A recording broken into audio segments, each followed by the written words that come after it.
Le Kéké Show. Monsieur Lasconi au Kéké Show, guys. Comment ça va? Bonsoir d'abord, bonsoir à tout le monde. Ça va, je me porte bien. Il Oui. fait beau au Canada, donc je me porte bien. Ah, je disais qu'il fait beau à Montréal, donc je me sens bien. Tu fais beau pour 2 mois. Là. Après, bon, nous, il faut qu'on puisse souffrir pour 10. Ouais, c'est ça. Il faut se focusser sur le présent. Désolé. Donc, vous êtes encore sur la ville de Montréal. Vous avez beaucoup de dates que vous allez présenter un peu certains sujets. C'est quoi que vous allez aborder en particulier? Alors, j'avais promis l'année dernière que lorsque je reviendrai ici, je parlerai exclusivement d'Haïti. Exactement. Et chose promise, chose due, ben, je suis de retour. Et nous allons parler de Haïti, dont l'intitulé sera Haïti, terre de résistance et de liberté. Et c'est un exposé tellement dense que je vais le compartimenter en deux. La deuxième partie, ça sera Haïti, République dominicaine, le poids d'un grand malentendu. Parce qu'il faut que les gens comprennent ce qui s'est passé, pourquoi nous en sommes arrivés à la partition de l'île, pourquoi Haïti occupe la petite partie, que s'est-il passé. Ben, croyez-moi que ça n'a pas été une partie de plaisir, parce que mon dernier voyage en Haïti, dès que je suis arrivé, déjà il y avait une dizaine de morts.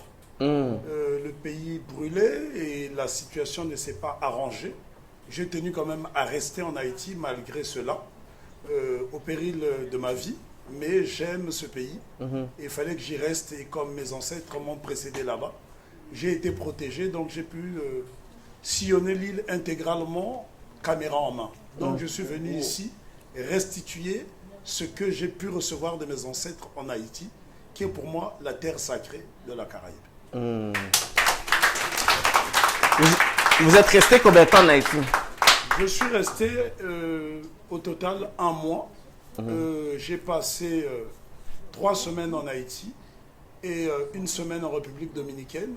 Après, je suis parti en Jamaïque. Après, je suis revenu en République dominicaine. Parce que il me fallait consulter des prêtres. Je suis parti au Bois Caïman, justement. Et puisqu'il y a beaucoup de versions autour du Bois Caïman, on va percer l'énigme parce qu'on ne peut pas contester l'évidence. Donc, je viens avec des preuves. Et les descendants de ceux qui ont organisé la cérémonie, dans la nuit du 13 au 14 août, parce qu'il y a des personnes ressources, c'est parce que les gens sont paresseux intellectuellement qu'il y a des polémiques. Lorsqu'on se donne les moyens de ses ambitions, les polémiques sautent. On parle des musulmans qui auraient fait une cérémonie. Je vous signale que l'islam interdit la consommation du porc. Alors, excusez-moi, comment des musulmans ont pu immoler plutôt égorger un porc et boire son sang. Je pense qu'à un moment donné, il faut avoir du bon sens. Je peux comprendre que les gens... c'est aussi simple que ça.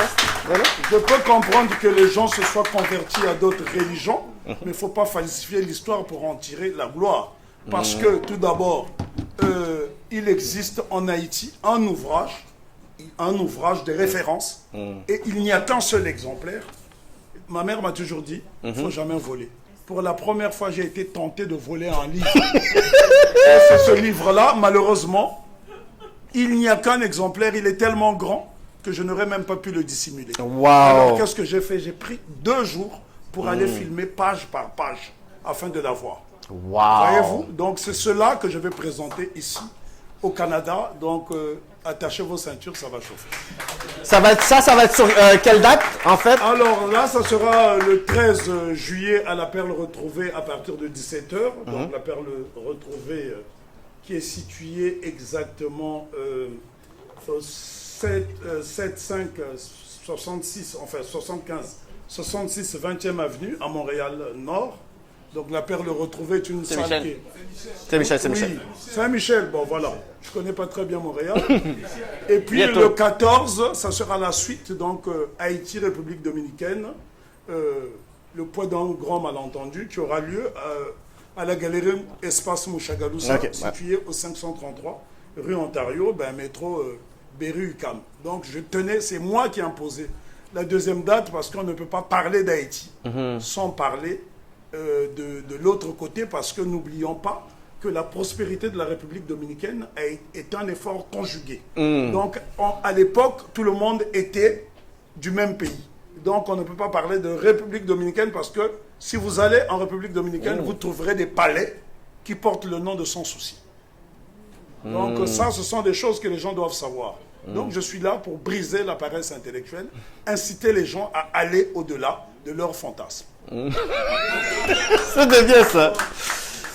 C'est quoi qu'Haïti représente aujourd'hui pour le monde noir? Comme j'avais dit, j'avais posé cette question-là à Sacha tantôt, qu'on voit souvent que maintenant ça devient au milieu de l'actualité, de beaucoup de discours.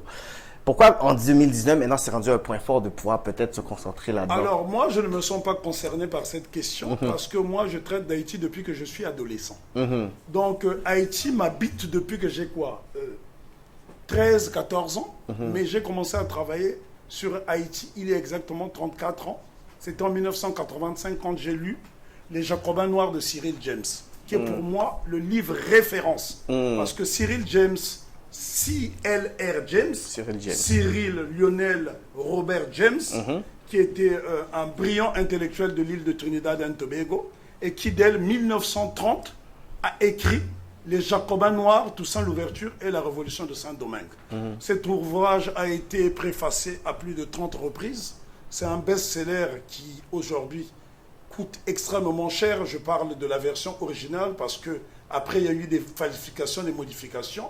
La première version que j'ai lue a été éditée par les éditions caribéennes qui ont fermé il y a exactement 29 ans. Et depuis, le livre a été réédité par les éditions Amsterdam. Et lorsqu'on compare les deux versions, on voit quand même qu'il y a beaucoup de choses qui ont sauté. Et je tiens à préciser, surtout à rendre hommage à Cyril James, que j'ai eu la chance de voir il y a 32 ans, puisqu'il est décédé en 1989. Cyril James était l'un des rares intellectuels dans le monde occidental qui n'avait jamais fait des études supérieures.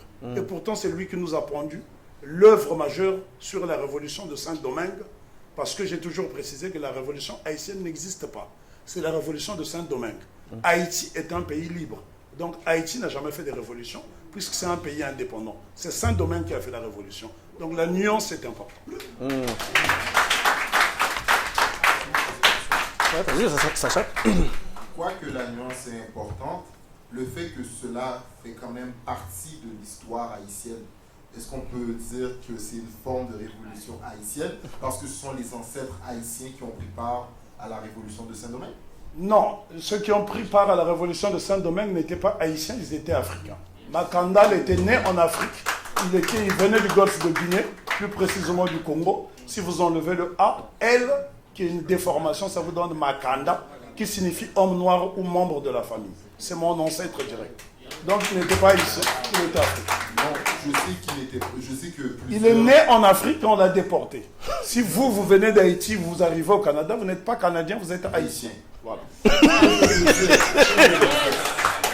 que je veux dire, c'est que une fois l'indépendance proclamée, ceux qui sont sur le sol, qui ont contribué à l'indépendance, ou bien qui habitaient sur l'île à ce moment-là, sont devenus haïtiens. Absolument. Voilà.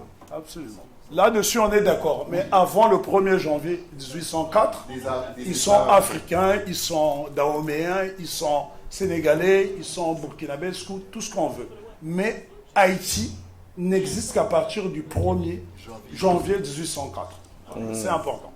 Moi, je suis historiographe, je me dois d'être précis et rigoureux. Sinon, c'est du bricolage. Lorsqu'on entend ce terme-là, Haïti, c'est l'Afrique dans les Caraïbes, qu'est-ce que ça veut dire en fait? Déjà, quand on regarde le patrimoine génétique d'Haïti, il est à 90% nègre. Et l'une des raisons qui explique que les Haïtiens soient haïs, j'ai toujours dit que pourquoi l'Haïtien est haï par les siens, c'est parce que l'Haïtien incarne l'Afrique dans la Caraïbe. Et l'Afrique est attaquée de part et d'autre, parce que le but c'était de désafricaniser l'Africain pour en faire un bien meuble. Et les Haïtiens ont dit non, nous allons rester africains jusqu'au bout. Et d'ailleurs, Haïti a démontré, puisque le premier pays qui a fait sa demande, c'est le premier pays hors d'Afrique qui a fait sa demande d'adhésion dans l'Union africaine. Et j'ai été là. le jour que Haïti a intégré l'Union africaine. C'était à quoi, 2015, non? Non, 2012? non, c'est 2012. 2012. Mais en 2 ans après le tremblement de terre, et croyez-moi que Haïti est membre observateur de l'Union africaine, non pas parce que les Africains ne veulent pas intégrer Haïti, puisque sa demande a été validée au bout de 24 heures, ce qui montre bien que Haïti est africaine. Mais le problème est que dans la charte l'Union africaine, il y a un article qui précise que pour être membre à part entière de l'Union africaine, il faut être sur le territoire africain. Donc, on ne peut pas reprocher aux chefs d'État africains de ne pas être légalistes. Pour une fois, ils ont appliqué la loi. J'aurais préféré qu'elle ne soit pas appliquée. Mais là, on va faire sauter cet article et elle va bientôt sauter. Haïti sera membre à part entière. Dans nos esprits, Haïti est déjà membre à part entière. Voilà, c'est ça. Parce que c'est ça, j'avais vu que là, c'est en 2016 qu'ils avaient dit qu'il n'était plus officiel. Non, ça, ce sont des rumeurs. Là, il y a Facebook et il y a l'histoire. Donc, il faut faire très attention. Il y a des faits, il y a des gens qui sont acteurs. Moi, j'étais là. Je peux même vous donner le nom de l'ambassadeur, le représentant de Haïti aux Nations Unies et aussi à l'Union africaine. Il s'appelle son Excellence André-Pierre Dombard, que je connais, j'ai son numéro de téléphone. Donc on ne peut pas tricher comme ça. Voilà. Je suis une personne ressource, donc profitez-en pour vous abreuver. Préparez vos questions aussi. Quand on a la déclaration après la révolte qui dit comme ça que c'était impératif de pouvoir empêcher Haïti ou l'avancement de l'homme noir dans le monde. Pourquoi c'était aussi important de pouvoir empêcher Haïti de pouvoir progresser après la libération? Le problème qui s'est posé, c'est que Haïti a vaincu l'arrogance. Ceux qui se sont permis de nous dénier notre humanité ont été vaincus. À plate couture le 18 novembre 1803 à Vertières. Croyez-moi, Kevin, je suis quelqu'un qui ne cède pas facilement aux larmes. Mais lorsqu'on arrive à Vertières, ce n'est pas le bois caïman qui m'a ému. Parce que des bois, il y en a en Afrique. Mais c'est Vertières qui me fait craquer. J'ai essayé de résister, mais mes larmes se sont confondues avec le Barbancourt. Parce que c'était une charge émotionnelle que je ne pouvais pas supporter. N'oubliez pas que j'ai toujours fait des voyages en Haïti spirituellement. Mais le dernier voyage que j'ai fait en Haïti a été fort pour moi parce que j'ai raté un vol. En 34 ans de voyage, je voyage depuis que j'ai l'âge de 7 ans. Depuis que j'ai 7 ans, mes parents m'ont toujours traîné partout. Et j'ai toujours été en colonie de vacances, j'ai toujours voyagé, je n'ai jamais raté un avion. Et pour une fois où j'allais célébrer le 18 novembre, en Haïti, je rate un avion. Et je peux vous assurer que seule une balle dans la tête aurait mis fin à mon chagrin. Et finalement, je suis parvenu à arriver le 18 novembre. Malheureusement, il y avait des grèves, donc je n'ai pas pu arriver à Vertières. Ce n'est qu'une semaine après que j'ai pu arriver à Vertières, où j'ai fait une libation. Et donc là, je me suis promis, je croyais prendre ma retraite, mais finalement, je vais faire un autre enfant que je vais appeler Capois la mort. Et si c'est une fille, je l'appellerai Capoise la mort. Parce que cet homme a défié la mort pour montrer au monde que l'Africain, ce n'est pas n'importe quoi. Ce que nous avons fait en Haïti, c'est du jamais vu dans l'histoire de l'humanité. Haïti n'a pas seulement libéré l'Amérique du Sud, parce que là encore, il y a eu des trahisons. Il faudra en parler. Je ne vais pas faire la conférence avant la conférence, mais je vais vous donner quelques pistes. Haïti, ce n'est pas Haïti uni qui libère l'Amérique du Sud. C'est la République d'Haïti du Sud. Haïti est divisé en deux.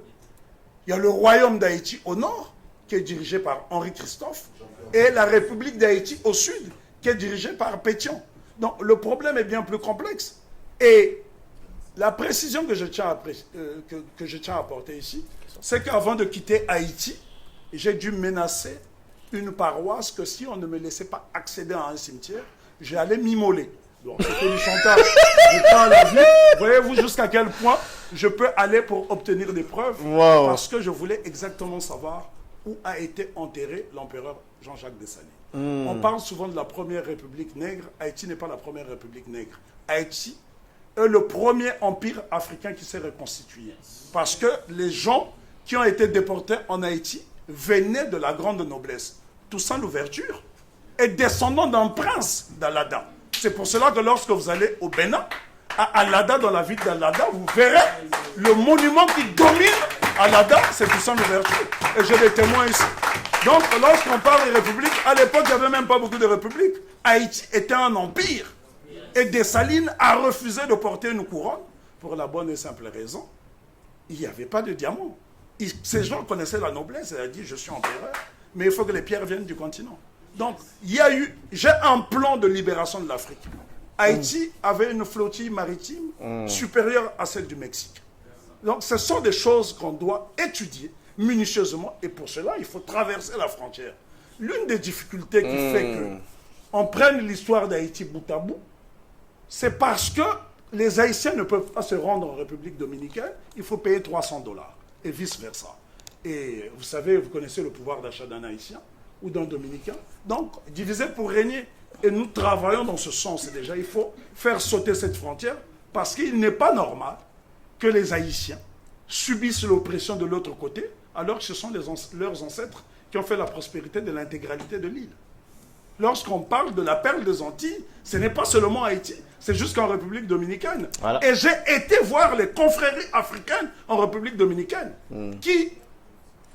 Bon, tout ne se dit pas devant les caméras, mais je peux vous dire que les initiés de la République dominicaine et les initiés de la République d'Haïti se rencontrent sur une île qu'on appelle l'île de la Tortue, où ils mènent des cérémonies Mounza.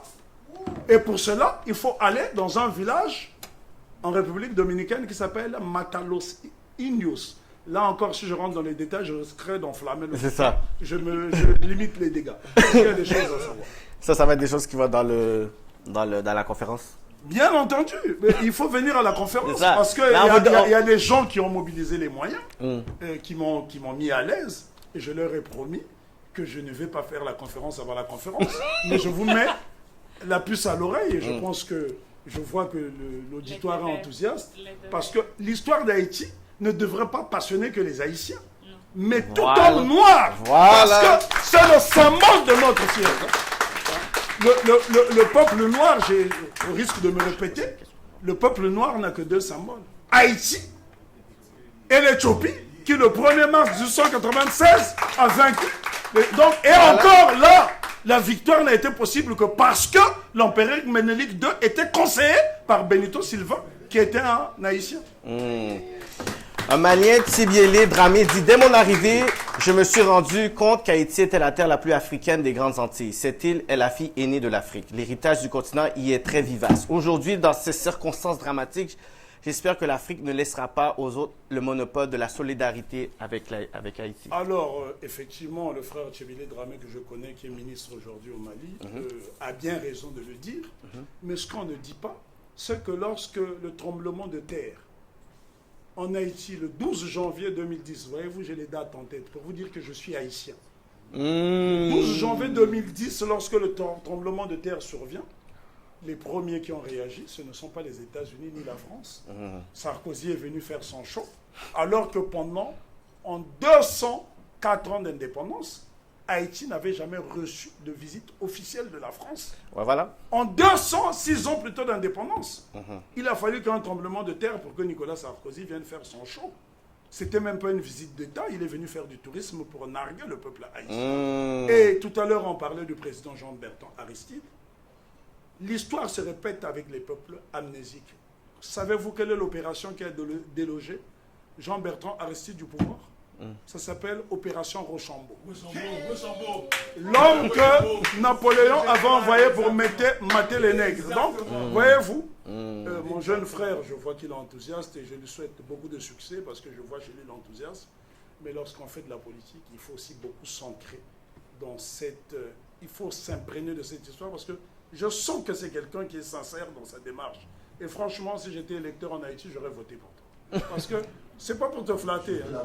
Oui. Ah, et bon, là, je me suis fait avoir. Tu fais la politique ici, tu ne m'intéresses plus. Tu ne m'intéresses plus et tout. Tu ne m'intéresses plus. Tu fais la politique dans la neige alors que le pays est occupé par les Syriens. Ça, c'est un message, c'est une prophétie. Mon propre pays me rejette. Et même moi, mon propre pays me rejette, mais je ne renonce pas, je continue à me battre. Il faut se battre pour son pays. Lorsqu'on a une histoire aussi riche, Lorsqu'on a une histoire aussi riche, on n'abandonne pas un pays comme Haïti. Sacha, tu avais une question à poser aux frères? Mais ceci étant, tu as le droit de faire la politique où tu veux, mais je pense que je te voyerais bien. Moi aussi, je te l'ai dit combien de Donc, fois? mon frère, la prochaine fois, on prend l'avion ensemble. Vas-y. Donc, je vous ai entendu, puis j'ai appris plusieurs choses avec ces quelques minutes. Tue-toi-moi, sinon la fraternité sera tuée. C'est parfait, mon frère. Donc, je viens tout juste de t'entendre, et puis, en ces quelques minutes à tes côtés, j'ai appris beaucoup de choses. Et puis, j'ai une question qui m'est sur lequel j'en perds mes mots. Pas les fois, c'est pas les vite. Et puis, voici la question. Donc, est-ce que les Haïtiens devraient garder le système démocratique actuel et le réformer, ou les Haïtiens devraient se doter d'un leader, comme l'ont fait nos ancêtres, pour remettre Haïti sur le chemin de la stabilité et de la prospérité? Encore de la liberté. Le problème d'Haïti n'est pas un problème institutionnel ou constitutionnel. Le problème d'Haïti, c'est le problème de la plupart des pays dits faibles, pays dits du tiers-monde, c'est l'absence de technologie militaire. Si Haïti avait la bombe atomique, Haïti n'aurait pas de problème. Donc, voyez-vous, lorsqu'on est faible, on subit la loi du plus fort. On dit toujours que la raison du plus fort est la meilleure. Donc, le cas de Haïti n'est pas singulier, puisque l'Afrique se retrouve dans cette situation. Voyez-vous? Donc, même si Haïti se dotait des meilleurs textes, les problèmes seront toujours les mêmes. On a des pays en Afrique où les gens se sont dotés de bonnes constitutions et il a fallu que le prédateur vienne changer les règles. Voyez-vous? Donc, le problème d'Haïti n'est pas d'abord un problème institutionnel, parce que vous pouvez avoir les meilleurs textes du monde. Si les gens sont manipulés depuis l'étranger et qu'il y a des lobbies puissants, regardez, moi j'étais en Haïti au moment où il y a eu le scandale Petro-Caraïbes qui a embrasé le pays. Pour me déplacer en Haïti, j'étais obligé de soudoyer des gens qui étaient dans les checkpoints. Prenez le cas de la ville de Milo jusqu'à Fort-Liberté. C'est à peu près 45 minutes en voiture. Eh bien, j'ai dû faire cette distance à peu près en 3 heures parce qu'il y avait des barrages partout. Donc, le problème, ce n'est pas un problème d'institution. Bien sûr que c'est important d'avoir des bons textes, mais il faut déjà que les textes soient respectés. Chacun interprète les textes à sa manière. Haïti a connu 32 coups d'État et dans les 32 coups d'État, il y a des révolutions de palais. Voyez-vous, tout à l'heure, vous avez parlé que c'est Jean-Bertrand Aristide qui a aboli l'armée. Mais l'une des raisons aussi qui a poussé Jean-Bertrand Aristide d'abolir l'armée, c'est parce que l'armée était habituée à faire des coups d'État. Le dernier, le plus connu, c'est celui qui a été mené par Raoul Cédras. Et ça n'a pas été une partie de plaisir. D'ailleurs, cet homme doit rendre des comptes aux Haïtiens, puisqu'aujourd'hui, il se retrouve au Venezuela avec l'argent des Haïtiens. Donc, voyez-vous, l'élite haïtienne a souvent trahi le peuple haïtien, mais... il y a aussi un problème qui se pose, c'est que le peuple haïtien s'est toujours rébellé. Mais lorsque l'élite est soutenue par des puissances militaires étrangères, il est difficile pour le peuple de tenir. Parce que je peux vous assurer que la dynastie Duvalier n'aurait pas connu autant d'années si Papa Doc et Baby Doc n'avaient pas obtenu l'aide de certaines puissances que je ne citerai pas. Donc, il y a des lobbies extérieurs, et d'ailleurs, c'est ce qui se passe aujourd'hui en Haïti. Ce sont quelques groupes qui tirent les ficelles, et donc la situation est très complexe qu'on ne peut pas, comment dirais-je, analyser comme ça en quelques secondes. Il faut aller en profondeur. Jusque-là, on était à la périphérie.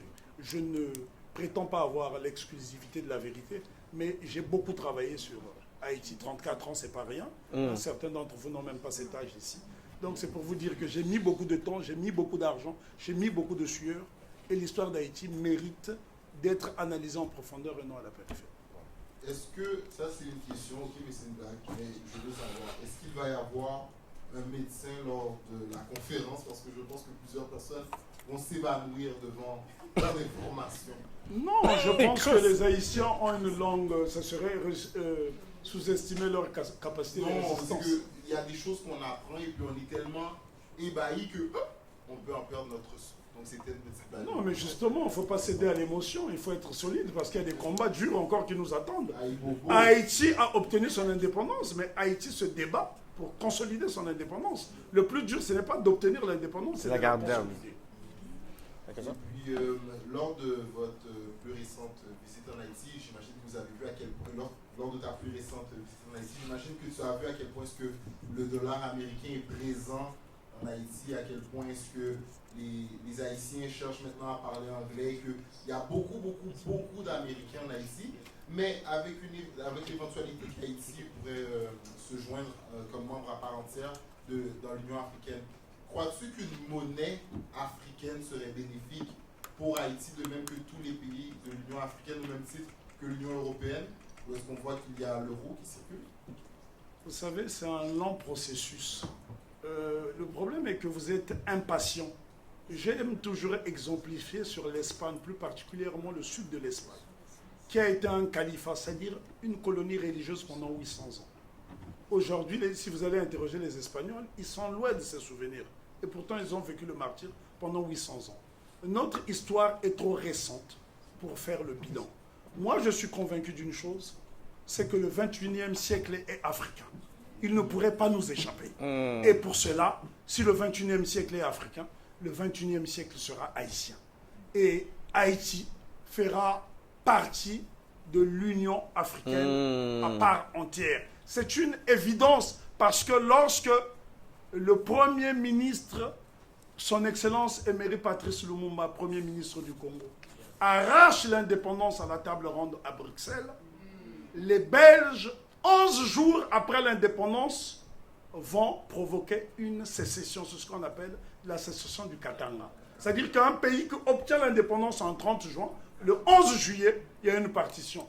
Ce que vous avez connu en Haïti, entre la République dominicaine et Haïti, le Congo aussi l'a expérimenté, divisé pour régner. Mais que s'est-il passé?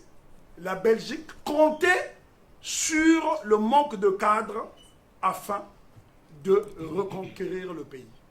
C'est ce qui explique que la République démocratique du Congo accède à l'indépendance avec seulement 5 bacheliers pour une population à peu près de 40 millions d'habitants.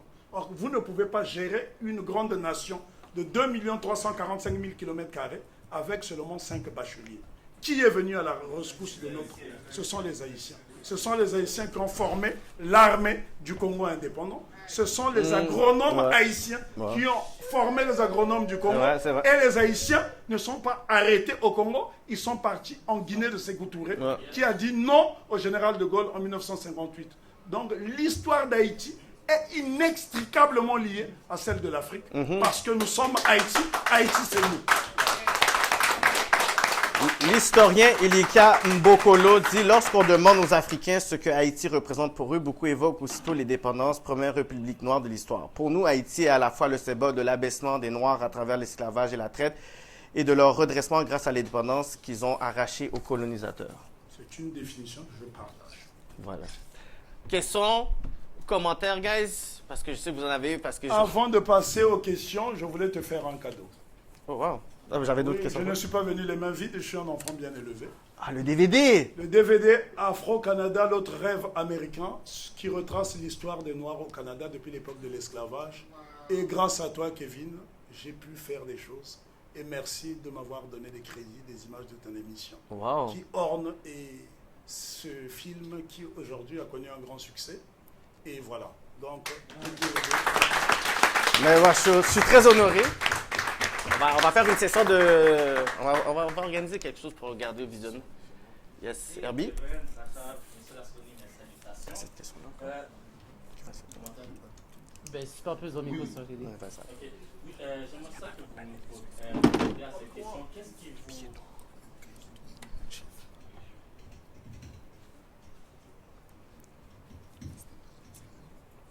Pourquoi qu'il y a cette effervescence de ces égrégores en Haïti? La question est très importante. Je ne vais pas l'esquiver, mais si je me mets à répondre à cette question, on parle je risquerais de ne pas faire la conférence. Mais je dirais simplement pour ne pas... Oui, pour être bref, il y a eu une trahison culturelle en Haïti, contrairement à Cuba, où les Afro-Cubains sont restés jaloux des cultes africains. Et Herbie, je me permets de te tutoyer, puisque nous sommes frères. Tu as assisté à ma conférence hier sur Afro-Cuba, héritage culturel et cultuel. Il y a quelques personnes ici qui ont assisté à cette conférence. La force de frappe était tellement lourde que l'écho est parvenu à Ottawa où je referai la conférence le jeudi. Et je ne suis pas pressé de quitter Montréal puisqu'il fait beau. Il est fort probable que je refasse la conférence. Et si vous étudiez l'histoire de Cuba, vous comprendrez mieux la trahison culturelle qu'il y a eu en Haïti. Parce qu'en Haïti, ce n'est pas la Vierge Marie qui a libéré Haïti, c'est le vaudou.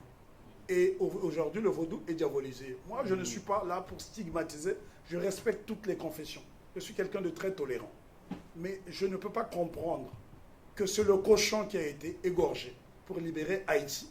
Et aujourd'hui, on diabolise le culte qui a permis aux Haïtiens de résister. Parce que n'oubliez pas que ce sont des initiés qui ont libéré Haïti. Ce sont des initiés qui ont mené le combat en Haïti. Ces initiés-là sortaient d'Afrique. Si vous lisez justement l'ouvrage de Cyril James, Les Jacobins Noirs, James précise bien, lui il est afro-descendant, donc il est mieux placé pour parler de la situation de la Caraïbe. Il précise bien que les Africains qui étaient nés en déportation n'avaient pas la notion de liberté, n'avaient pas cette rage qu'avaient les Africains qui venaient de débarquer sur la terre. Et si vous avez beaucoup de villes en Haïti qui portent des noms africains, et ce sont là des égrégores. Mais seulement les Haïtiens ne savent pas que ce sont des noms africains parce qu'ils n'ont pas d'éléments de comparaison. Donc pendant la conférence, je vais donc donner les significations de ces noms. Voilà. Une dernière question. Lors de votre séjour à Ibobo, lors de votre séjour en Haïti, qu'est-ce que vous avez aimé le plus et qu'est-ce que vous avez détesté le plus? Je n'ai rien détesté parce que sur chaque visage d'Haïtien, je voyais la dignité. Un peuple qui se débat contre la dictature, contre la pauvreté, contre la prédation, contre l'oppression. Et franchement, sans faire de l'angélisme, j'avais envie d'embrasser chaque Haïtien sur le front. Parce que ce front haïtien où déborde l'intelligence, c'est cette intelligence qui nous a permis aujourd'hui de nous affirmer en tant que Noirs. N'oublions pas que les architectes de la libération de l'Afrique furent des Haïtiens. Le congrès panafricain de 1900, donc il y a 119 ans, Haïti avait 2 envoyés. Benito Sylvain et Anténor Firmin, qui était le ministre de la Défense du président Louis Modestin Florville Hippolyte. Et ça, 2 envoyés, alors qu'il y avait les États-Unis, les Noirs avaient déjà accès dans certaines universités, des hommes comme le docteur Webb Du Bois, qui avait aussi des origines haïtiennes. Donc j'aurais pu aussi l'inclure dans la délégation haïtienne. Et la question qu'on doit se poser, comment, à cette époque, les Haïtiens ont pu avoir des idées aussi avant-gardistes. Lisez de l'égalité des races de Anténor Firmin et vous comprendrez que Haïti est une terre qui n'a pas produit de la matière première, mais de la matière grise. Et pour libérer un pays, ce ne sont pas les minerais, mais ce sont les cerveaux. C'est ce que les Congos appellent le Nouenga. Les Haïtiens ont ce qu'on appelle des Nouenga. Douren Boy. Moi, j'ai une autre question. Donc, lorsqu'on regarde l'histoire d'Haïti, on voit que la religion y est intimement liée, surtout la religion catholique. Donc, que pourrais-tu dire par rapport au fait que la religion en Haïti est encore très présente?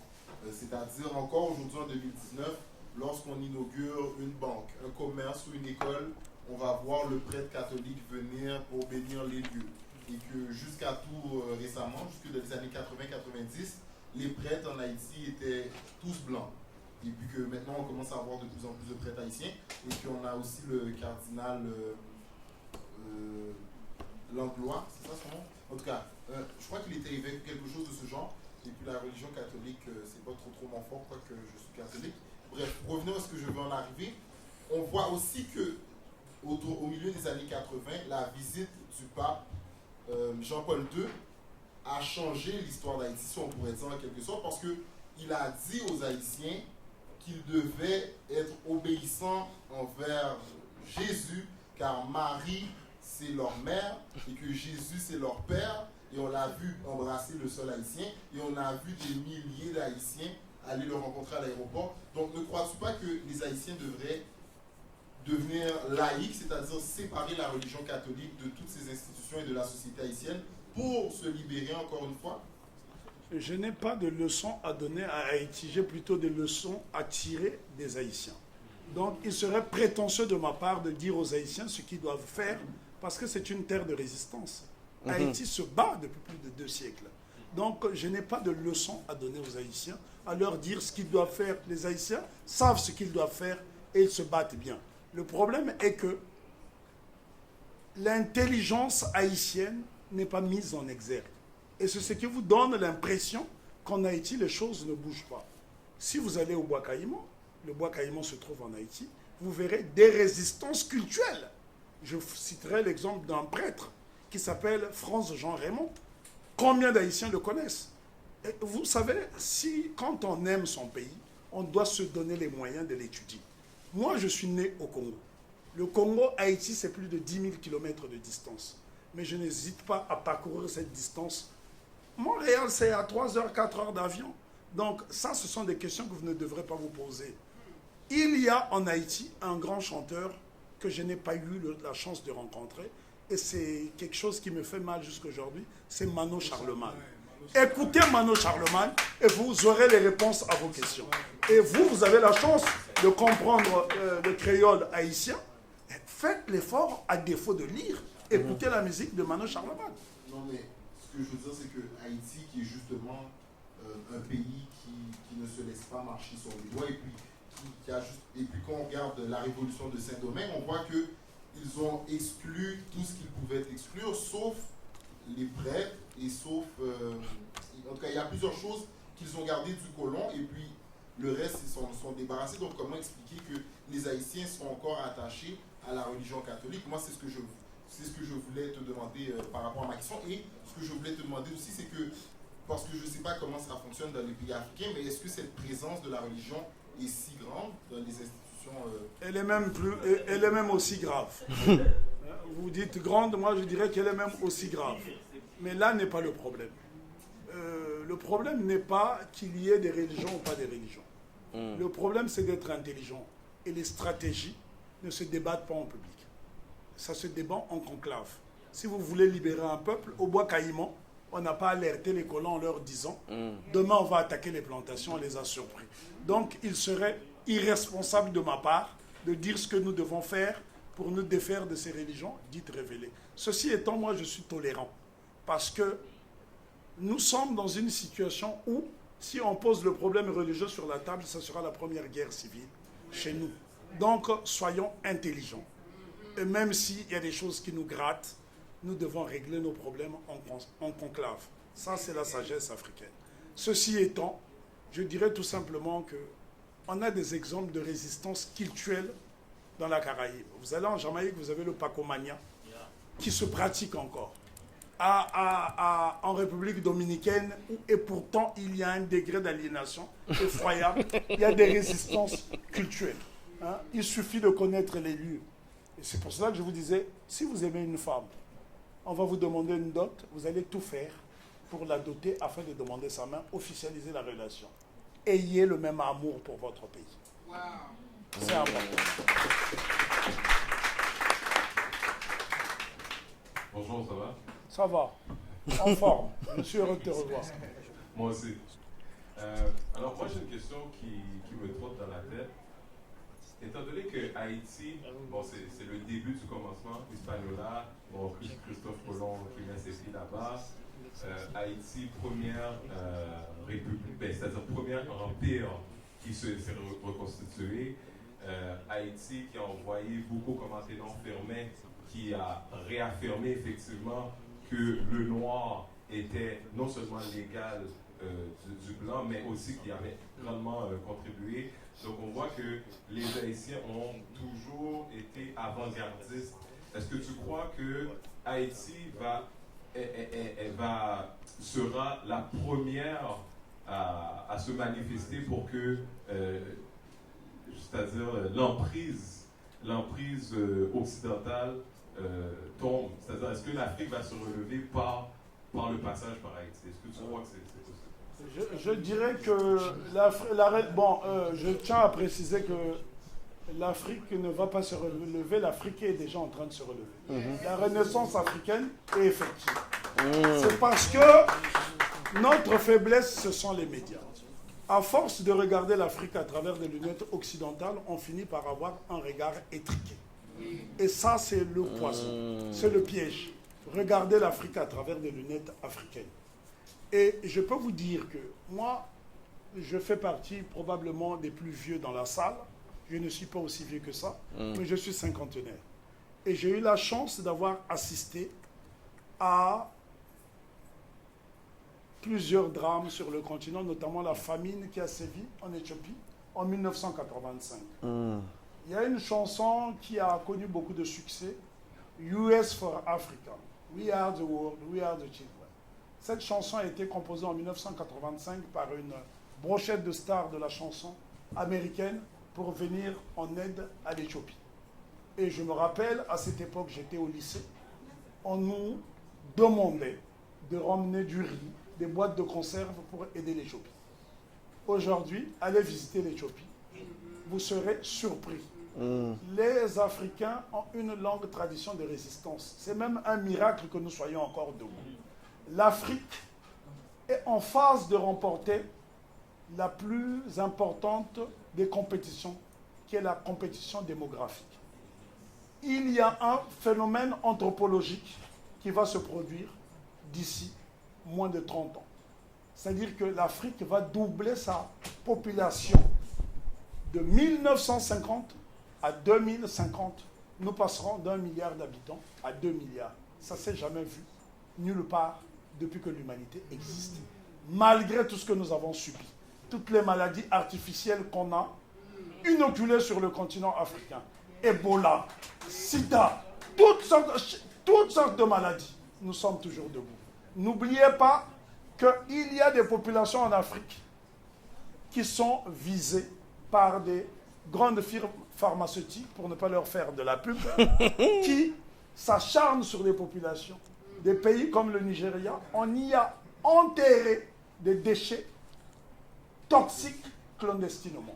Des pays comme la Somalie sont devenus des dépotoirs. Même la Côte d'Ivoire, qui est un pays pourtant, qui semble pourtant être moderne, on a eu le scandale de ce qu'on appelle le Probo Koala. C'est-à-dire un bateau hollandais est venu déverser des déchets toxiques en pleine capitale pour réduire la population africaine. En Afrique du Sud, dans les années 90, il y a un projet qui était destiné à réduire la population noire au moins à 75% en l'espace de 30 ans. Ce projet, ça s'appelait le projet COST. Il était mené par un cardiologue du nom de Wouter Basson, dit docteur Lamort.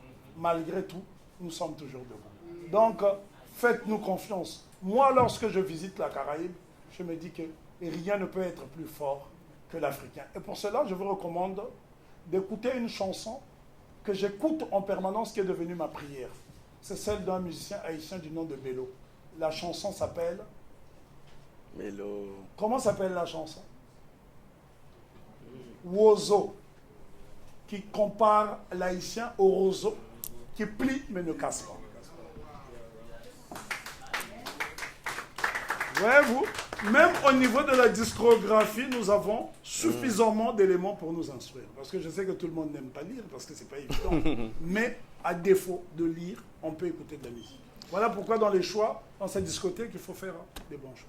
On va passer à une autre question. Avant, peut-être pour revenir sur un point que vous avez dit, sur le fait qu'on va remporter une victoire ou un élément qui est assez symbolique, qui est un combat démographique, en fait. Un historien occidental que je ne vais pas mentionner pour la faire de la pub gratuite a dit comme ça que un des problèmes qui va se poser, c'est que la démographie va s'effectuer plus vite que le développement des infrastructures, qui va faire en sorte que ça va faire d'autres genres de problèmes, qui va créer des crises migratoires et tout. Donc, est-ce que c'est quelque chose que vous voyez que ça fait un peu de sens, en fait? Je n'ai pas à me référer à un historien occidental pour regarder la réalité de chez moi. Ben, vous savez très bien qu'aujourd'hui, le discours est de dire que l'Afrique est peuplée, ce qui est loin d'être le cas. Surpeuplée, ce qui est loin d'être le cas. Le seul pays qui a une population assez importante, c'est le Nigeria. Encore, il y a de l'espace au Nigeria. Exactement, ouais. Donc, c'est un faux problème. Il y a suffisamment d'espace en Afrique. Le problème est que l'Europe a un problème de natalité. Vous savez, dans des pays comme l'Autriche, certaines localités sont obligées de promettre des terrains gratuits aux couples pour faire ne fût-ce qu'un enfant. Nous, en Afrique, nous n'avons pas ce problème. Parce que nous avons un des taux de natalité les plus importants. Et ça, rien ne pourra nous arrêter. Moi-même, j'ai l'intention d'aller faire un stage au Nigeria parce qu'il y a une région au Nigeria où on peut faire facilement des jumeaux. Et pour moi, si je peux accélérer la croissance démographique du continent, je serai très heureux. C'est le plus grand service que je puisse rendre au continent africain. Pourquoi? Surtout que ma femme fait facilement des enfants. Voilà. Bon, là, c'est une plaisanterie. Mais je suis sérieux. C'est une façon aussi de vous inciter parce que j'ai l'impression qu'ici, au Canada, vous êtes réfractaires. Hein, le taux de célibat est tellement élevé que je suis inquiet pour vous. Parce que vous serez la portion de la race noire qui va disparaître. Je crains parce qu'il n'y a pas de couple. Trêve de plaisanterie, je suis sérieux. J'ai déjà évoqué ce problème lors de mes dernières conférences. Il faut qu'on se mette en couple et qu'on fasse des enfants. C'est important. Je voudrais simplement dire ceci, Kevin. Les chercheurs occidentaux n'ont pas intérêt à dire des choses qui peuvent nous stimuler pour aller de l'avant. Moi, j'ai appris à faire abstraction. Je ne dis pas que tout ce que les Occidentaux disent sur l'Afrique est faux, mais j'ai appris à compter sur ma propre intelligence pour analyser les situations. Parce que, à force de se référer à l'Occident, on en devient malade. À un moment donné, il faut savoir s'affranchir de cette tutelle intellectuelle, morale et religieuse. Moi, je pars du principe que je voyage sur le continent, je vois des réalités, et ce sont ces réalités qui suscitent mon espoir. Ce n'est pas... Regardez, au niveau de l'invention, chaque année, vous avez des chercheurs africains qui inventent au niveau de l'informatique, alors qu'ils n'ont pas les moyens technologiques suffisamment importants, même au niveau de la médecine. Ce sont des choses qu'on ne dit pas, et je pense que le quelque chose devrait aussi se déplacer sur le continent, faire des lives depuis le continent, pour susciter cet engouement, parce qu'effectivement, quand on est entouré de neige, on voit un peu flou. Donc,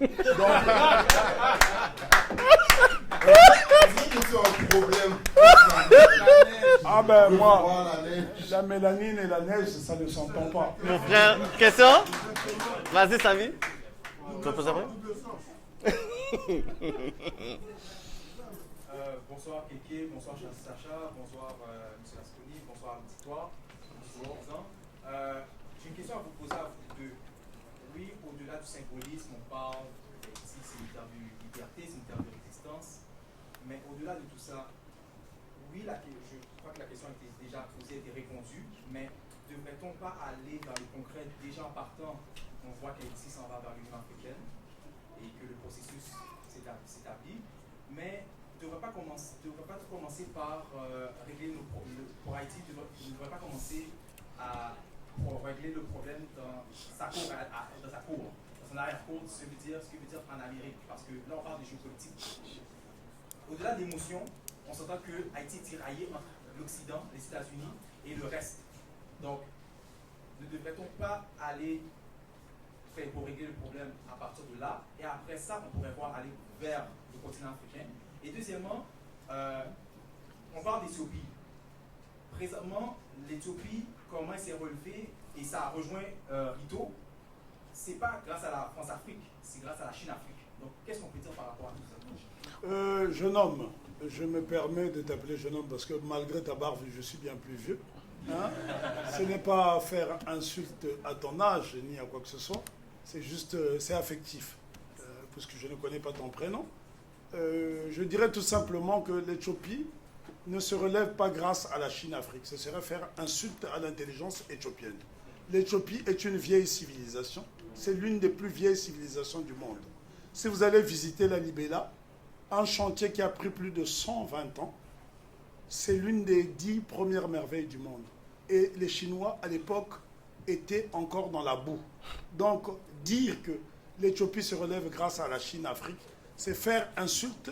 Les Éthiopiens ont eu à ériger des bâtiments qui ont défié le temps, qui ont plus de 4000, 5000 ans, 7000 ans d'histoire. Avez-vous déjà entendu parler du livre de Nock ou des Nock? Ce sont les Éthiopiens qui l'ont écrit il y a plus de 9000 ans. Et à 9000 ans, la Chine n'était pas aussi brillante qu'elle ne l'est aujourd'hui. Donc faisons attention. Parce qu'à chaque fois qu'on parle de renaissance africaine, on a l'impression que les Africains ne peuvent pas prendre de la hauteur sans qu'il y ait la main étrangère. Bien entendu que la Chine est un acteur majeur dans le développement de beaucoup de pays, pas seulement des pays africains, même des pays asiatiques comme l'Indonésie et bien d'autres, la Malaisie, parce que la Chine est un géant. Les Chinois sont plus d'1 milliard d'habitants, donc on ne peut pas les négliger. Mais l'Éthiopie est un pays renaissant. Quand on renaît de ses propres cendres. Donc, si la Chine vient souffler sur les braises, tant mieux pour la renaissance éthiopienne, mais la renaissance éthiopienne n'est pas due seulement à la Chine. Donc, avant de poser des questions, il faut maîtriser les sujets au risque d'être dans la confusion. C'était juste une parenthèse. Ceci étant, pour répondre à votre question par rapport à Haïti, Haïti ne peut pas régler le problème dans l'Amérique pour la bonne et simple raison. Haïti a toujours fait face à une hostilité dans les Amériques.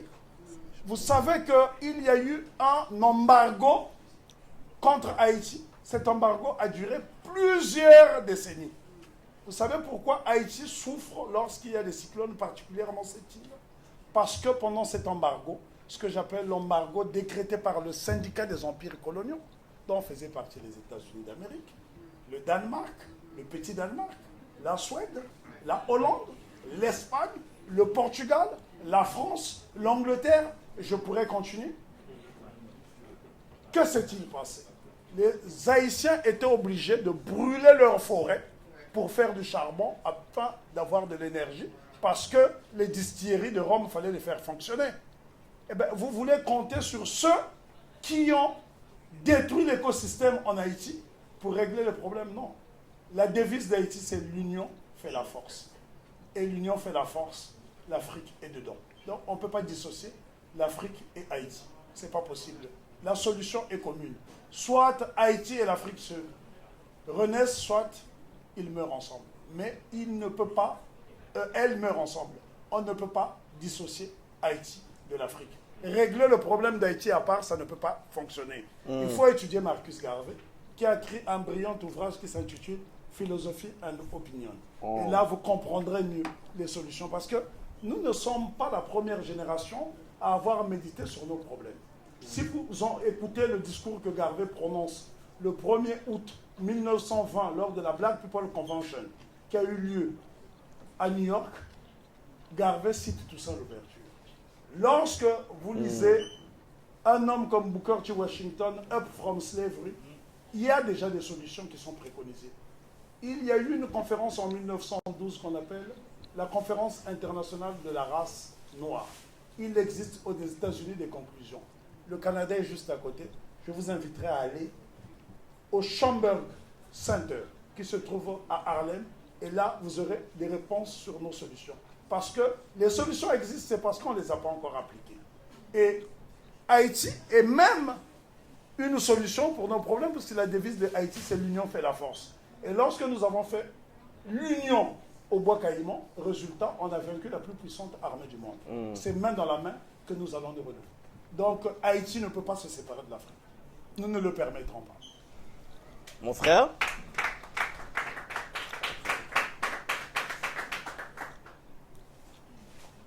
Bonsoir. Moi, je suis petit. Ok, bon, je reviens un peu avec les noms. Non, parce qu'à la base, même cette question, c'était pour mon grand frère, là, et mon tonton même, Nasconi. Toujours par rapport au nom. toi tu viens du Congo, moi aussi du Congo.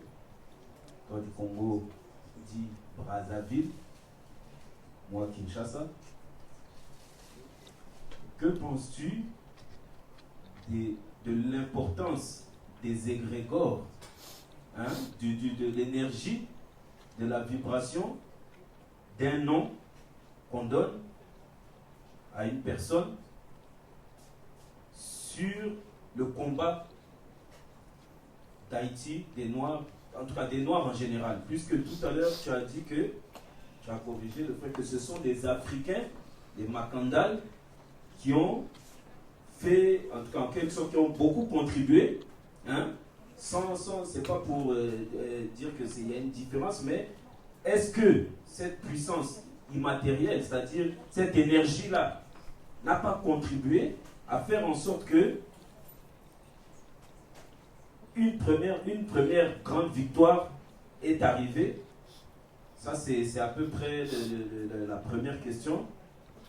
On va focuser sur cette question parce que sinon, il faut déjà qu'il puisse saisir la première question. J'ai bien compris l'idée de ta question. C'est de dire, en fait, en gros, c'est l'importance des noms. L'énergie que les noms peuvent dégager. Je dirais tout simplement que on ne peut pas blâmer nos frères déportés de porter des noms occidentaux. Je ne blâme oui, pas. non, tout à l'heure j'ai suivi. Tout à l'heure j'ai suivi la polémique qu'il y a eu entre toi et le frère qui est à côté. Je dis simplement qu'on ne peut pas blâmer ceux qui sont issus de la déportation de porter des noms occidentaux pour la bonne et simple raison, ils n'avaient pas le choix. Non, je ne parle pas du passé. Oui. J'ai parlé d'aujourd'hui en 2019. C'est-à-dire qu'il va peut-être faire des enfants, ou peut-être il en a déjà. C'est pour ça que j'ai dit, c'est un combat qui va être très long. Je ne dis pas que d'aujourd'hui, mais je pose... Et il pourrait être très court. Hein. Ouais. C'est pour ça que je dis c'est même quelque chose qu'on peut régler à court terme. Il y a d'autres choses qui vont être plus longues dans la technologie, tout ça, d'acquérir certaines technologies, mais à court terme. C'est-à-dire dans les choses que nous-mêmes, c'est-à-dire en tant qu'individu, on peut changer. C'est surtout sur ça. Je ne dis pas par rapport à ce que ses parents, même mes parents, en tout cas ma mère voulait me donner Michel, mais c'était un conflit jusqu'à ils se sont séparés, ils se sont remis. Moi je suis parti avec ma mère. Ouais, non, c'est-à-dire j'ai souffert vraiment de ça. Quand je parle souvent de ça, c'est quelque chose qui m'a marqué. Donc c'est pour dire que je pense qu'il y a vraiment beaucoup à faire là-dessus. Qu'est-ce que tu en penses à ce niveau? Une fois de plus, il faut situer les choses dans leur contexte. Il y a des pays occidentaux qui n'acceptent pas certains noms. Ça, c'est déjà un problème.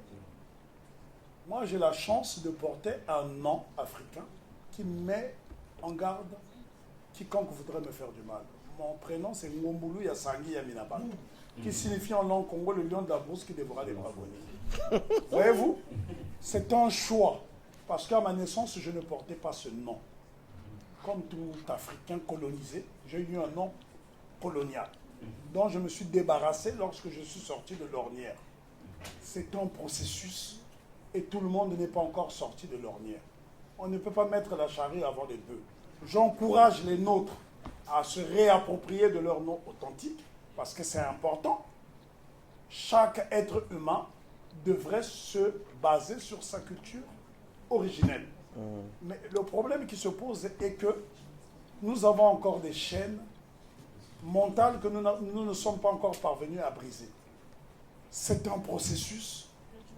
Nous devons prêcher même dans les maternités pour convaincre déjà les mères qui donnent naissance, parce que c'est dans les maternités que le combat se passe. C'est là où il faut aller prêcher. Ce n'est pas au quelque chose. En fait, quelque chose, c'est un média. Oui,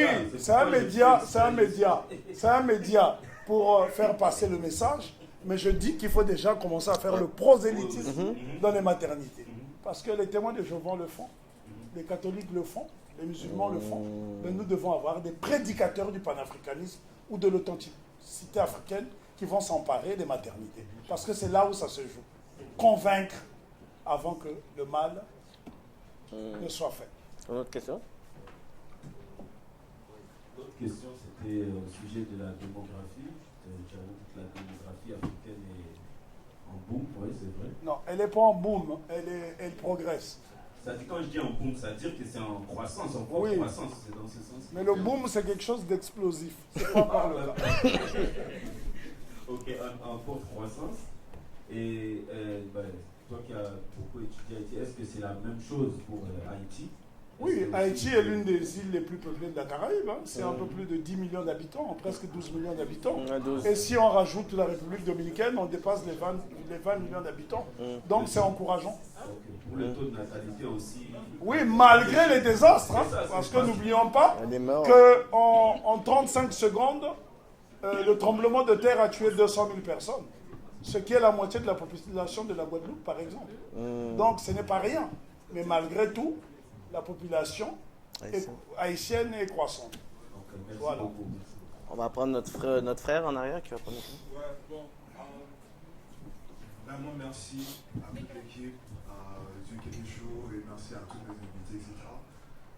Juste pour appuyer mon camarade qui est ici, la plupart des révolutionnaires haïtiens, ils ont senti leur nom en fait.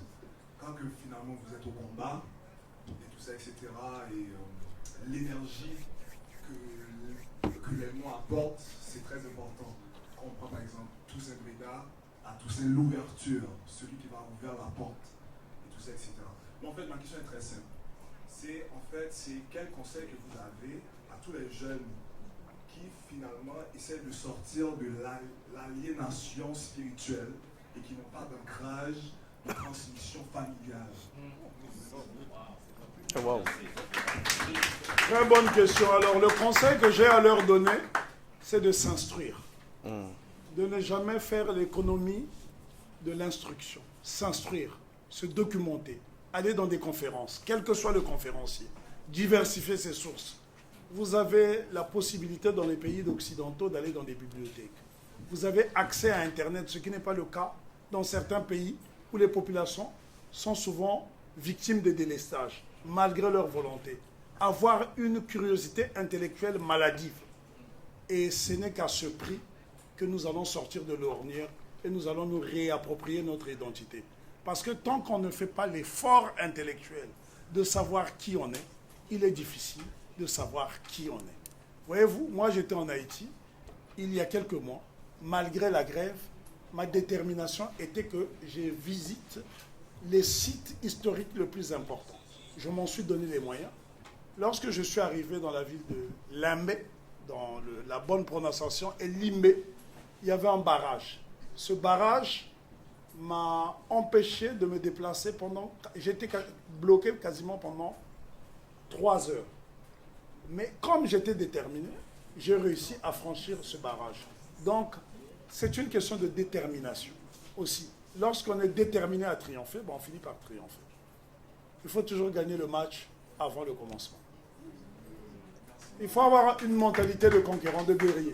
Voilà. La semaine passée, on avait le frère Omontunde qui était passé au Kéké Show et on avait un sujet qui est en fait un sujet très actuel, puis c'est quelque chose qui est vraiment dans les médias et aussi un enjeu dans le débat politique aux États-Unis qui est sur la réparation. Donc tout le monde est focusé sur la réparation. Et une des conclusions qu'on est tombé, c'était que la réparation, en fait, c'est quelque chose qui est une grande distraction, mais c'est pas quelque chose qui devrait être une priorité, en fait, pour, je pourrais dire, les nations noires et tout. Puis tantôt, on avait parlé aussi de l'arrogance de Sarkozy quand il était venu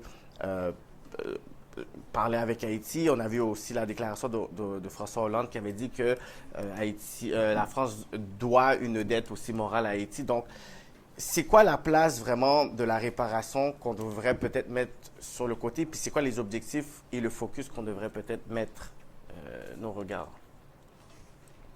Il y a des peuples, on a des exemples de peuples qui ont été réparés, qui ont subi des préjudices. Il n'y a pas de raison que les Africains qui ont subi ce préjudice qui est ce que nous appelons, nous, la MAFA, que les autres appellent la traite ou l'esclavage, nous appelons la MAFA parce que nous devons aussi apprendre à décoloniser les langages. Parce que lorsqu'on parle de traite négrière, c'est tendancieux. C'est comme si les Africains avaient bénéficié de ce désastre.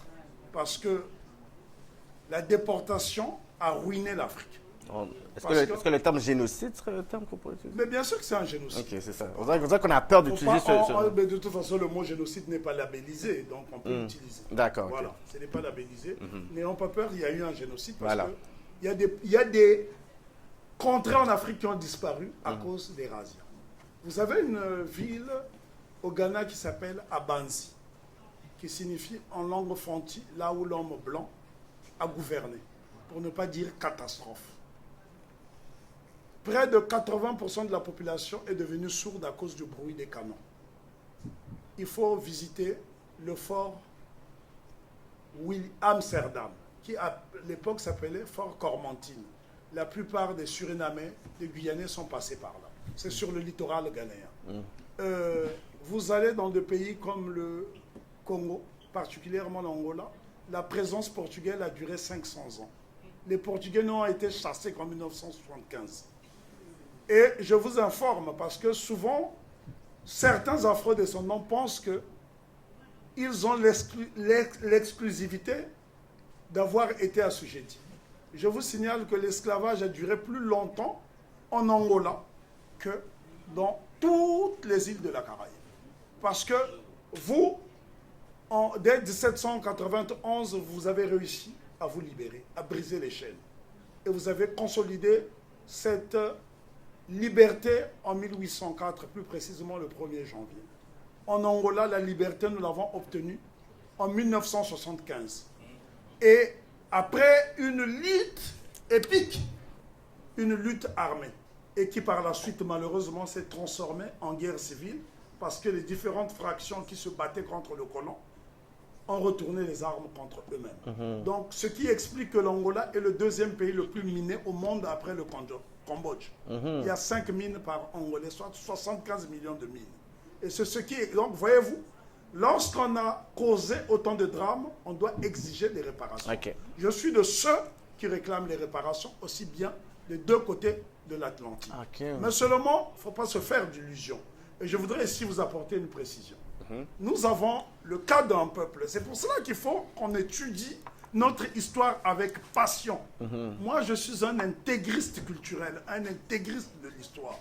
Parce que lorsque vous connaissez votre histoire, vous ne pouvez pas être désorienté.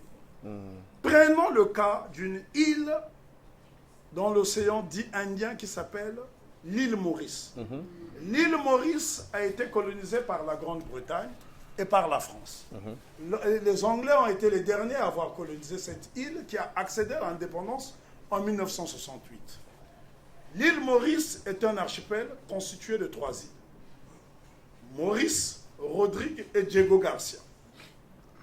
Lorsque les Anglais accordent l'indépendance aux Mauriciens, ils ne restituent que 2 îles. Il y en a 3. Donc ils ont restitué Maurice et Rodrigue, ils ont gardé Diego Garcia. Posez-moi la question, qu'est-ce qu'ils ont fait de la 3e île? Ils l'ont vendue aux États-Unis d'Amérique et on a dû se débarrasser des populations qui y vivaient, qu'on appelle les Chagossiens. Des gens bien noirs comme toi et moi. Et ces gens ont fini par porter plainte contre la Grande-Bretagne qui les a dépouillés de leurs terres. Parce que cette population a la particularité d'être la population qui connaît le taux d'alcoolisme le plus élevé au monde. C'est un peuple sans terre fixe. On dirait STF au lieu de dire SDF. Cette population a pris le courage, puisque cette population est encore en errance, personne n'en veut à Madagascar, personne n'en veut à Maurice, personne n'en veut ailleurs, même aux îles Seychelles. Qu'est-ce que les Chagossiens ont fait? Ils ont porté plainte contre la Grande-Bretagne à la Royal Court à Londres. Et finalement, les juges anglais ont dit le droit. Cette population a fini par obtenir gain de cause puisque la Grande-Bretagne a été condamnée. Mais le problème, c'est que l'île sur laquelle ils vivaient appartient aujourd'hui aux États-Unis d'Amérique. Le juge a donné raison à cette population. La Grande-Bretagne a été condamnée. Mais qui ira déloger les États-Unis d'Amérique de cette île? That is the question. Donc le problème de la réparation, c'est très important. Il faut mettre ce problème sur la table parce que nous avons plusieurs exemples de peuples qui ont été réparés. L'exemple le plus simple, lorsque le Japon bombarde les États-Unis à Pearl Harbor, il y a des Japonais, des Américains, des citoyens américains d'origine japonaise qui ont été soupçonnés de collusion avec les ennemis, qui ont été internés. Et lorsqu'on s'est rendu compte qu'ils ont été internés injustement, on a fini par les réparer. Ils ont reçu des compensations. Ce qui a motivé les Afro-Américains à dire, voilà, si les citoyens américains d'origine japonaise ont pu être réparés, il n'y a aucune raison, nous qui avons fait la prospérité de ce pays, ne le soyons pas. Mais le problème qui se pose, c'est que la réparation des Noirs effraie le monde occidental parce que la dette est tellement incommensurable, ils ne savent même pas par où commencer. Prenez le cas de Haïti, par exemple. Dominique de Villepin, ancien Premier ministre français, bonapartiste, l'un des plus grands bonapartistes, a dit ceci, que la France s'honorerait de rembourser la dette haïtienne. Mais la raison pour laquelle le même homme qui dit que la France s'honorerait de rembourser la dette haïtienne était Premier ministre lorsque le père Jean-Bertrand Aristide a été déporté en Afrique. Voyez-vous? Donc il y a une ironie. Et la précision, puisque mon jeune frère qui a des ambitions politiques devrait savoir une chose, l'opération qui a enlevé le président Aristide du pouvoir, qui s'appelle l'opération Rochambeau, certains même parlent de l'opération Bonaparte, c'est la France s'est réconciliée avec les États-Unis, puisque les deux nations étaient brouillées par rapport à la guerre du Golfe, qui avait eu lieu, la seconde guerre du Golfe, qui avait eu lieu en 2003. Donc, sous nos malheurs, les puissances occidentales finissent par se réconcilier. Nous devons être vigilants. C'est pour cela que la devise d'Haïti doit être pour nous un totem. L'union fait la force parce que tant que nous serons divisés, nous ne pourrons pas avancer. Donc c'est très important pour nous de garder cette notion de l'union qui fait la force. J'ai une question. Donc, quand on regarde où est-ce que Jean-Claude Duvalier a pris exil après 1986, c'est en France. Y a-t-il une raison pour laquelle Jean-Claude Duvalier est allé chez le colon plutôt que dans n'importe quel autre pays? Et comme deuxième question, ce que j'ai à poser, c'est que pourquoi est-ce que tout le temps qu'il a vécu en France, les Français n'ont jamais demandé à ce qu'il soit jugé, mais ils ont attendu qu'il soit de retour en Haïti pour demander aux autorités haïtiennes de le juger? Bon, je peux déjà vous dire que la France ne lui a pas porté bonheur, il y a perdu fortune et femme. Donc, c'est déjà une bonne chose. Mais le problème qu'il faut se poser, c'est que lorsque j'ai écrit un article que j'ai intitulé « Le sacre des bourreaux », vous pourrez le trouver encore sur ma page Facebook, l'ancien président Jean-Claude Duvalier, lorsqu'il est retourné en Haïti, il y a quand même eu une foule qui a été l'accueillir. La question que je me pose, comment on peut vouloir juger quelqu'un quand on ovationne? Parce que moi, j'ai été choqué de voir des milliers d'Haïtiens l'acclamer. Parce que le problème avec nous est le suivant. Il suffit qu'il y ait un malheur pour qu'on soit nostalgique de l'ancien régime. Vous allez par exemple en République démocratique du Congo, il y a des gens qui regrettent Mobutu, alors que pendant 32 ans, cet homme a fragilisé le pays, et s'il avait réussi, s'il a été parvenu à construire une vraie armée, le pays n'aurait pas connu cette invasion et ce drame. Donc, n'ayons pas la mémoire courte. C'est aux Haïtiens de prendre leurs responsabilités. Moi, je suis très mal placé pour donner des leçons aux Haïtiens. Je m'abstiens de donner des leçons aux Haïtiens.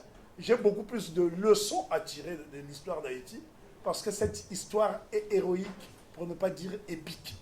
Lorsqu'on visite les infrastructures en Haïti, les infrastructures post-esclavage, on se pose la question, d'où est sorti ce génie? Et les réponses, je les donnerai pendant la conférence. Parce que n'oublions pas que vous êtes descendants des meilleurs Africains. Vous êtes descendants des nobles. Parce que ceux qui ont été déportés sur l'île d'Haïti étaient des ingénieurs, des agronomes, ceux qui avaient le plus haut en Afrique. Parce que comment expliquer que les hommes qui ont été privés d'éducation, puisqu'il était interdit aux Noirs d'aller à l'école, ont pu construire des édifices qui ont défié le temps? allez visiter le palais de Sans Souci. C'est 365 portes et fenêtres. Ça veut dire que le roi Henri Christophe pouvait se permettre le luxe chaque jour d'ouvrir une différente fenêtre jusqu'à la fin de l'année. Donc ça, ce génie, il faut chercher à connaître son origine. Mais l'histoire ne se résume pas seulement à Haïti. Dans les autres îles, les Africains ont fait preuve de génie. Moi, j'ai produit des documentaires. Ça, c'est mon dernier. Mais j'en ai produit d'autres que je vais dédicacer, qui seront sur les tables. Et venez aussi acheter ces documentaires parce que je me ruine la santé et les poches, parce que donc j'en profite de la caméra pour dire que je ne suis pas subventionné. C'est au détriment de mes commodités matérielles que je le fais. Si, alors, je défie, parce que souvent, voyez-vous, souvent, nous souffrons de ce qu'on appelle le syndrome de la plantation. Et beaucoup de nègres se posent la question, mais comment fait-il pour voyager? Ben oui, j'ai parcouru 98 pays dans le monde avec mes sous, au détriment de mes commodités matérielles, parce que je suis un passionné. Il ne faut pas croire que pour s'élever, on a besoin d'emprunter les ailes du négrier. On peut s'envoler de ses propres ailes. Voilà. C'est important. Guys. Et pour cela, je suis prêt à former une école et donner des cours bénévolement pour apprendre aux gens à voler de leurs propres ailes. Pour rappeler les dates des conférences et à peu près qu'est-ce qu'on peut s'attendre. Donc, c'est le 13 et le 14, Pelle Retrouvée. Alors, en dehors des conférences, j'ai aussi des formations à donner à l'Académie X. Avec l'Académie X, L'Académie oui, avec X, je donnerai une formation, j'ai déjà donné une formation le vendredi dernier qui a fait un malheur. Qui a fait des dégâts. Et donc, du coup, le frère Gino, qui ouais. est le principal responsable de cette académie, a voulu programmer parce que les étudiants qui étaient là, la demande était tellement forte que je ne pouvais pas résister. Je voulais me ménager un peu plus de temps pour mieux frapper samedi. Mais finalement, je vais faire ce sacrifice. Donc, le mardi, donc demain, mardi 9 juillet, à partir de 18h, nous serons à l'Académie X au 3737 Crémazier Est à Montréal-Nord. OK. Et Saint-Michel. Je ne sais pas pourquoi, parce que les Haïtiens vivent tous. À Montréal-Nord, pour moi, tout ce qui est quartier haïtien, c'est Nord. Bon, merci de me corriger. Et le vendredi 12 à 18h, ça sera à l'Académie X, au 4320 rue d'Amiens, à Montréal-Nord cette fois-ci. Voilà. Donc, voyez-vous, cette fois-ci, la troisième est toujours la bonne. Et le samedi 13 juillet, à partir de 17h, je serai à la Perle Retrouvée. Ce sera l'événement majeur. Parce que avec l'Académie X, je donnerai des formations sur des thèmes bien précis. Et samedi, je donnerai une grande conférence illustrée, s'il vous plaît. Donc, pendant le temps que je parlerai, je vais bombarder, je vais mitrailler l'écran avec des images inédites. Vous aurez la possibilité justement de découvrir des Africains authentiques qui ont fait de la résistance culturelle et culturelle, notamment ceux du Bois Caïman, et vous les verrez, qui ont des pharmacies authentiquement africaines, parce que ceux qui sont au Bois Caïman n'utilisent pas des produits chimiques. Voyez-vous? Donc l'Afrique a survécu en Haïti. Il suffit juste de parcourir l'île pour comprendre. Et je donnerai également les noms et les origines. Et je vais donc révéler cet ouvrage qui m'a failli me faire commettre l'irréparable parce que j'étais tenté vraiment de le voler, puisqu'il n'existe qu'un exemplaire. Et cet exemplaire appartenait à un ancien chef d'État dont je révélerai le nom le 13 juillet à 17h. Donc ne manquez pas, Haïti, terre de liberté et de résistance, qui aura lieu à la Perle Retrouvée, salle qui est très bien connue. Le contact, c'est le 514 68 66 57. Et le dimanche, rebelote. Et le dimanche 14, à partir de 15h, nous serons à la galerie Espace Mouchagaloussa, situé au 533 rue Ontario, pour parler justement de la suite Haïti, République dominicaine, le poids d'un malentendu. Et je vous prie de bien vouloir attacher vos ceintures parce que nous allons traverser une zone de turbulence historique. Ouais.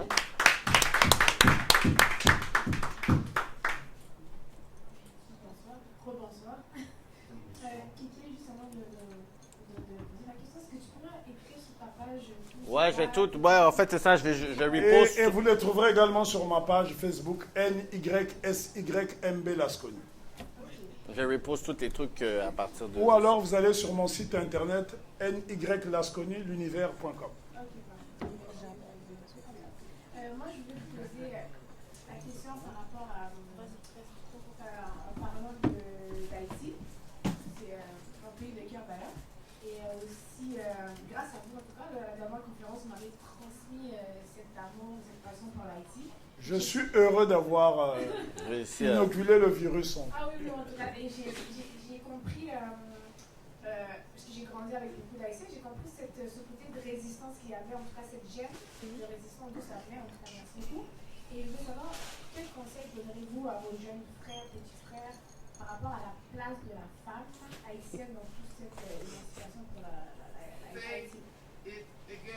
La place de la femme haïtienne dans l'émancipation d'Haïti très prochainement, en tout cas, sur la renaissance, disons. C'est une bonne question. Les femmes en Haïti ont joué un grand rôle. Déjà, pour commencer, donc, il suffit d'étudier l'histoire d'Haïti pour comprendre quel a été le rôle de la femme dans l'histoire d'Haïti. N'oublions pas que Jean-Jacques Dessalines a été formé au combat corps à corps par sa tante, Toya, une femme. Lorsque Haïti décide d'officialiser son indépendance, il y a un embargo. Haïti est privé même des denrées alimentaires les plus élémentaires. C'est la femme de l'empereur Jean-Jacques Dessalines, qui s'appelle Félicité, l'impératrice Félicité, qui va concocter une soupe qu'on appelle la soupe de l'indépendance. Étudier les ingrédients qui composent cette soupe, parce qu'aujourd'hui c'est devenu une faute, une fête folklorique. Lapsus révélateur, j'ai dit faute. C'est aussi une faute d'avoir folklorisé cette fête de la soupe de l'indépendance, parce que cette soupe n'était pas destinée à faire la fête, mais à protéger le peuple haïtien, à résister contre la faim, parce que les ingrédients composant cette soupe permettaient aux Haïtiens de ne pas succomber à la famine. Et ça, c'est la femme. Aïe, aïe, aïe, aïe, aïe, aïe, aïe, aïe. Kimia, tu voulais dire quelque chose? Finaliser le panel? Il faudra me libérer, hein, parce que je risque de donner des informations. Non, c'est ça, non. On finalise là. On va laisser le frère. Bonsoir. Oh. Toi, tu parlais de cette rencontre entre les initiés qu'il y avait en République dominicaine et en Haïti. Et j'aurais voulu que tu puisses nous parler de l'apport du Congo en Haïti. Évidemment, je n'ai jamais compris pourquoi lorsqu'on parle d'Haïti, on ne parle que du Bénin, alors qu'il y a plusieurs populations. Ouais. C'est vrai qu'il y a eu beaucoup de Béninois, puisque le vaudou est présent. Mais lorsqu'on parle du Bénin, on doit aussi parler du Togo. On doit parler du Nigeria. Puisque c'était le même peuple. Lagos a eu des ports où on... D'ailleurs, Lagos est un nom portugais. Si vous allez au Portugal, vous trouverez une ville qui s'appelle Lagos. Donc, ce qui montre bien que c'était une terre de déportation. De déportation. Ce que je voudrais ici dire, les Congos ont joué un rôle très important en Haïti pendant la Révolution, parce que les noms comme Biassou sont des noms Congos, Makanda sont des noms Congos. Il y en a tellement, il suffit d'aller au musée du Panthéon des héros nationaux qui se trouve juste au Champ de Mars, vous verrez leurs noms affichés dans le musée. Le nord d'Haïti, on pourrait dire que ce ne serait pas exagéré de dire qu'il est essentiellement Congo, parce que si vous écoutez les rythmes, ce sont les rythmes de chez nous qu'on appelle les Ebola. Et lorsque les tambours de Brazza, groupe mythique du Congo dit Brazzaville, ont été joués en Haïti, ils ont dit que vous avez gardé les vrais rythmes, parce que ce sont des rythmes qui peuvent apporter la guérison. Et pour cela, il faut étudier aussi les percussions africaines pour connaître les origines. C'est parce que vous avez des historiens colonisés qui sont dans un paradigme colonial, qui pensent que pour étudier l'histoire, il faut forcément ouvrir le livre. Il y a aussi l'iconographie, la manière dont on sculpte, la manière dont on cuisine. Cela peut vous renseigner sur les origines. Moi qui suis Congo, je n'ai eu aucun mal. Bon, je suis déjà africain, panafricaniste, mais je viens de quelque part du Congo. Donc, en tant que Congolais, ayant eu le privilège de parcourir le continent africain, il était pour moi très facile de distinguer les Congos des fonds des Yoruba. Pas physiquement, mais culturellement et spirituellement. Parce que, prenez par exemple, dans le vaudou haïtien, ce n'est pas un syncrétisme. Ce n'est pas un syncrétisme, c'est une synthèse du Kingunza, culte des Congos. Et parce que vous avez une divinité dans le vaudou haïtien qui est Nzinga. Nzinga, qui est la sœur de Nzingankouvou, celui qui s'est converti au christianisme au royaume Congo. Or, Nzinga est une divinité en Haïti, mais ce n'est pas une divinité au Congo. C'est ce qu'on appelle Nkaaka, c'est-à-dire un ancêtre méritant. Pourquoi? Parce que Nzinga s'est battu contre les négriers. Et en Haïti, elle est divinisée. Mais en fait, si elle est divinisée, parce que les Haïtiens ont simplement perpétué une tradition qui existe au Congo. Lorsqu'une personne décède, qu'elle a posé des actes louables, elle devient plutôt Nzambi.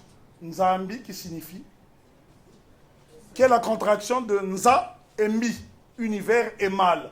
Et on pourrait parler de créateur. Donc lorsque nous parlons de Dieu, nous ne disons pas Dieu, nous écrivons une phrase en disant Nzambiampungu Tulendo. Donc on met une énergie vibratoire dans cette phrase qui nous permet d'être en connexion avec le monde invisible.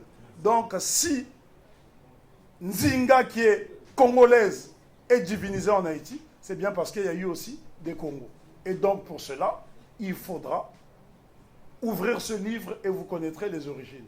Malheureusement, petite révélation, le plus grand traître d'Haïti vient de mon pays et ça me fait mal. Et on finalise le panneau de cette façon. Celui qui a trahi Haïti était celui vraiment le plus grand traître d'Haïti. Quand j'ai découvert ça dans le livre, j'ai failli faire une crise. Ah ouais. Ça a été la déception. T'as juste laissé le livre. Oui, parce que quelqu'un m'a posé la question, qu'est-ce que vous êtes déçu en Haïti? C'était de découvrir que celui qui a hypothéqué Haïti était originaire du Congo. Et en partie. Bon, ça m'a un peu soulagé, mais comme je suis matriarcat, c'est sa mère qui était Congo, ça m'a vraiment brisé le cœur. De savoir que celui, bon, c'était pas un Congolais, hein, il était déporté. Ah là, il est déporté, hein. Elle est déportée. Déporté, là. Je suis obligé de me débarrasser du fait. Là, il est déporté, là. Voyez-vous, regardez-le, non. C'est bien à nous, là. Non, c'est pour vous dire que nous, les traîtres, on les assume. Hein, parce que si vous avez un enfant qui s'est égaré, vous ne pouvez pas vous défaire de cet enfant, vous devez assumer. On dit toujours qu'on donne la vie à un enfant, mais on ne donne pas la vie à son cœur. Donc on ne peut pas assumer la traîtrise d'un enfant. Voilà. Et c'est vrai que ça m'a fait très mal. Quel était son nom? Ah, je donnerai le nom pendant la conférence. Conférence, conférences. Et je montrerai sa photo et sa tombe. Parce que j'ai été réglé mes comptes avec lui.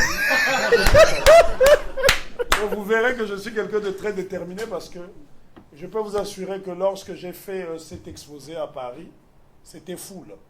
Et les gens réclamaient tellement que c'était vraiment... Et là, je suis invité en Floride, parce que lorsque je vais quitter ici, je vais aller aux États-Unis, où il y a une importante communauté haïtienne qui m'attend. Ouais. J'irai également au Mexique, dans la ville de Culiacán. Et probablement également, je ferai un tour au Chili, où il y a des problèmes avec la communauté haïtienne. Ouais. Et je vais prêcher là où mon peuple est en difficulté. Donc probablement que j'irai donner un peu de force aux frères d'Haïti qui sont au Chili. On va finaliser. C'était quelque chose de très rapide. Jean-Jacques Dessalines a dit, une citation, je la simplifiée, il a dit que ceux qui veulent rester esclaves, qui sortent du bateau et ceux qui veulent devenir des hommes libres qui se rendent à côté de moi. Peut-on appliquer cette notion-là aujourd'hui? Est-ce que ce sont tous les Haïtiens, je ne vais pas dire tous les Haïtiens, tous les Noirs que nous devons accepter pour notre combat ou vraiment les écarter? On n'a pas écarté qui que ce soit. Ils vont s'écarter tout ça. On n'a pas écarté qui que ce soit parce que la révolution n'est jamais une histoire de masse au départ. C'est d'abord une histoire de cerveau. La masse suit après. Dans un train, l'élément essentiel, ce ne sont pas les wagons, c'est la locomotive. Donc, la révolution, au Bois-Caïman, ce n'était pas tous les Haïtiens qui s'y trouvaient. C'était quelques personnes initiées qui ont décidé de brûler les plantations parce que si tout le monde était au courant, la révolution aurait avorté certainement. D'où l'importance de l'initiation.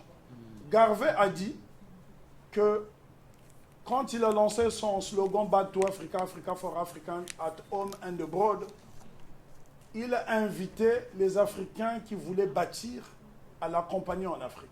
Ce n'étaient pas tous, parce qu'il y en a qui ne servent déjà pas à grand-chose. En Occident, ils risquent d'être un fardeau pour nous. Ceci étant, même l'aliéné n'est pas moins africain que le non-aliéné. Donc, c'est à nous, j'ai tendance à dire qu'il n'y a pas de mauvais élèves, il n'y a que des mauvais pédagogues. Faisons en sorte de devenir des bons pédagogues pour désaliéner l'intégralité de notre peuple. Bravo, guys! Donc, si vous voulez avoir les informations, vous pouvez aller sur la page de notre frère Lasconi. Et moi aussi, je vais poster sur la page de Quelque Chose et ma page personnelle également. Il y a aussi sur le site Internet aussi qui va avoir toutes les informations. Donc, on vous attend demain, on vous attend le 12, on vous attend le 13, on vous attend le 14. Toutes les informations vont être là. Et je serai également à Ottawa, mais je n'ai pas encore consulté ma messagerie. Jeudi, je serai à Ottawa pour Afro-Cuba, héritage culturel et culturel. Et je crois que c'est un exposé qui mérite d'être vu. C'est toujours dans cet esprit d'Haïti parce que l'avantage des Afro-Cubains, c'est qu'ils ont gardé les langues et les cultures. C'est juste pour faire un petit commentaire bien rapide. On a ici Mademoiselle Toussaint qui a le centre Toussaint. Donc elle aimerait ça effectivement de faire présenter le... Non, mais la leçon de tout ça, il faut... voilà, quoi. Oui, donc c'est un centre qui existe à Montréal depuis l'année passée seulement, puis on enseigne justement les percussions haïtiennes, la danse folklorique haïtienne, la cuisine, le créole, et il y a beaucoup plus de cours qui s'en viennent. Puis justement, le but, c'est de faire comme vous avez mentionné aujourd'hui, donc de l'éducation, du partage de la culture, que tout le monde mette les cerveaux ensemble pour apporter le meilleur à la culture. Puis moi, ce que je veux vraiment, là, c'est les droits de tes documentaires, parce que je veux faire des projections et partager ça avec le plus de gens possible. Donc, écoute, solennellement, pour bien te confirmer que je suis un nègre affranchi, je te donne la possibilité d'acheter mes DVD et je te cède mes droits gratuitement. En public. Voilà. Donc, vous allez voir. Je suis propriétaire à 100% de mes documentaires. Je n'ai pas de maître derrière, c'est moi qui les finance. Donc, je te donne le droit gratuitement en public. Donc, on va aussi partager aussi ce bon visionnement. Donc, bon, ceci étant, j'ai 26 000 heures, hein, il faut pouvoir les acheter. C'est qui va participer aux conférences du frère?